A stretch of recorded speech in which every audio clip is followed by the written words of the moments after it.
Champions লিগের রাত, অনেকগুলো গুরুত্বপূর্ণ ম্যাচ রয়েছে, big big match. First game মনে হয় বাংলাদেশ টাইম 11:45-এ বার্সেলোনার সাথে বেনফিকা। এরপরে Bayern Munich, Bayer Leverkusen.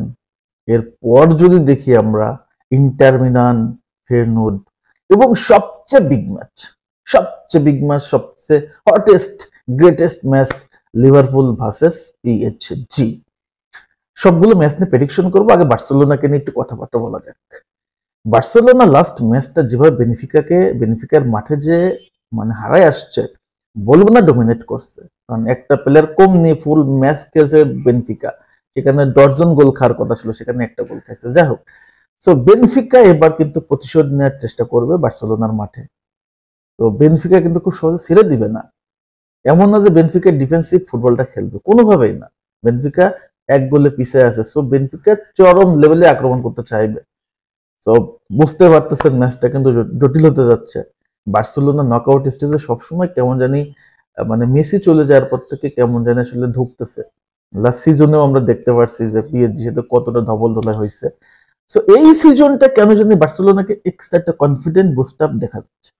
Hansi Flick দায়িত্ব নেওয়ার পর থেকে রাফিনার দুর্দান্ত প্রত্যাবর্তনে, লামিন ইয়ামালদের কমিউনিকেশন, মিডফিল্ডে ক্যাসাদো পেড্রিদের পারফরমেন্স, এই বার্সেলোনাকে আমার কাছে সত্যি কথা বলতে এই এই চ্যাম্পিয়ন্স লিগের শিরোপার অন্যতম কন্টেন্ডার বলে মনে হচ্ছে, এবং তারা খুব দুর্দান্ত ফর্মে আছে। তো আমার কাছে মনে হয় এই ম্যাচটাতে বার্সেলোনা অবভিয়াসলি ফেভারিট, এবং ঘরের মাঠে খেলা।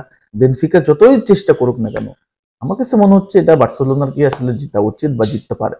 রাফিনার আর একটা দুর্দান্ত ম্যাচ দেখার অপেক্ষায় বার্সেলোনা এবং বার্সেলোনার শিবির। তো অবশ্যই বার্সেলোনা চাইবে ম্যাচটা জেতার জন্য। নেক্সট ম্যাচ সবচেয়ে গুরুত্বপূর্ণ, সবচেয়ে বিগ ম্যাচ, লিভারপুল এবং পিএসজি। প্রথম লেগ দেখার পর মনে হবে যে আসলে ম্যাচটা আনফেয়ার হয়েছে, যেখানে পিএসজির অন্তত 4 গোলে জিতা কথা ছিল, সেখানে এক আলিসন বেকারি তাদের সকল স্বপ্ন ধূলিসাৎ করে দিচ্ছে। তো এই ম্যাচটা যেহেতু এনফিল্ড, ঘরের মাঠে হারছে, এনফিল্ডে তারা জিততে পারবে না এমন না, বাট এনফিল্ড কিন্তু ভয়ঙ্কর এনফিল্ড, সেখানে যে জিতে আসা যে কোনো দলের জন্য কঠিন। সো পিএসজির অসম্ভব না, বাট কঠিন চ্যালেঞ্জ নিতে হবে পিএসজির লিভারপুলের মাঠে যে জিতার। এবং লুই এনরিকের কিন্তু এমন কামব্যাকের রেকর্ড আছে, তাদের কোচ দুর্দান্ত, এবং বিশেষ করে তাদের প্লেয়ার গুলো কিন্তু দুর্দান্ত ফর্মে। কাভারেজ কেলিয়া, বারকোলা, তার সাথে উসমান ডেম্বেলে, মিডফিল্ড ভিটিনারা একদম সলিড। ডিফেন্স লাইন আবার সুন্দর, চমৎকার, গোলকিপারও ভালো। সো আমি মনে করি পিএসজির এই ম্যাচটা আসলে লিভারপুলের এগনেস্টে দুর্দান্ত হতে যাচ্ছে, কোনো সন্দেহ নাই। এবার হচ্ছে বায়ার্ন ডার্বি, অর্থাৎ আপনার হচ্ছে বায়ার্ন ডার্বি না, আসলে বুন্দেসলিগা জার্মান ডার্বি। তো এখানে বরুসিয়া আপনার হচ্ছে বায়ার লেভারকুজেনের সাথে বায়ার্ন মিউনিখ। প্রথম লেগেই বায়ার্ন মিউনিখ তাকে আসলে ডিস্ট্রয় করে দিচ্ছে, এক কথা 3-0 গোল হারায়। তো এবার হচ্ছে ঘরের মাঠে খেলা বায়ার লেভারকুজেনের। ঘরের মাঠে কি করে দেখার বিষয়, তবে জাবি আলোনসো একটা মরণ কামড় দিতে চাইবে। তো এই ম্যাচটা তো আসলে ফেভারিট বায়ার্ন মিউনিখই। লাস্ট ইন্টার মিলান ফেনোর্ডের মাঠে যে জিতে আসছে ইন্টার মিলান 2-0 গোলে। সো ঘরের মাঠে সানসিরোতে তো আয়েসে জিতবে, এবং ইন্টার মিলান যথেষ্ট ভালো ফর্মে আছে, লাউতারো মার্টিনেজ চমৎকার ফর্মে আছে। সো বলাই যায় যে এই ম্যাচটাতে আসলে ইন্টার মিলান ফেভারিট এবং তারাই জিতবে। সো এটা হচ্ছে আমার প্রেডিকশন। সো আজকে রাতটা চমৎকার রাত, যাদের কাজ আছে কাজ ছেড়ে ফেলেন, যাদের ঘুম দরকার ঘুমিয়ে নেন। আজকে রাতটা কিন্তু মিস করার সুযোগ নাই।